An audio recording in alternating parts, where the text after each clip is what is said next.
মামা রিক্সাটা একটু রাখো তো। ভাই এখানে রিক্সা ছেড়ে দিচ্ছেন? তোমার সাথে একটা জরুরি আলাপ আছে।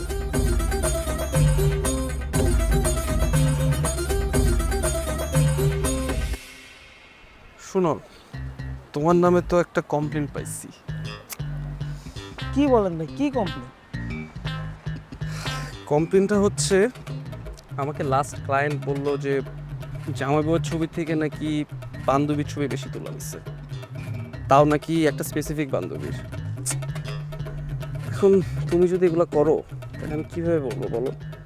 তুমি গেছো জামাই বউয়ের ছবি তুলতে, তুমি তার ছবি তুলো, আর মেয়ের ছবি যদি তুলতে মন চায় তাহলে তুলবা, কিন্তু তা বললে তো একটা ব্যালেন্স থাকতে হবে, তাই না?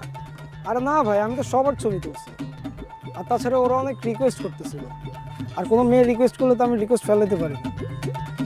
ঠিক আছে, রিকোয়েস্ট না করতে পারো না, কোনো সমস্যা নাই, কিন্তু এখন তোমার তো জিনিসটা বুঝতে হবে, তাই না? আমাকে ক্লায়েন্ট তো দায়িত্ব দিচ্ছে জামাই বউয়ের ছবি তোলার জন্য। এখন তুমি যদি জামাই বউয়ের ছবি বাদ দিয়ে খালি বান্ধবীদের ছবি তুলতে থাকো তাহলে এটা কেমন দেখায় না? তুমি তো বড় ফটোগ্রাফার, দরকার হলে একটা অ্যাসিস্ট্যান্ট নিয়ে নাও। তোমার আশেপাশে 5-7টা মেয়ে ঘুরবে, এটাই তো স্বাভাবিক, কিন্তু তোমার তো ওখান থেকেই নিজের বেস্ট আউটপুটটা বের করতে হবে, তাই না ভাইয়া? তো তোমার বুঝতে হবে। এখন ধরো, এটা তো ধরো তোমার প্রফেশনালিজমের জায়গায় একটা কথা হয়ে গেল। শুনো, এগুলা করো না।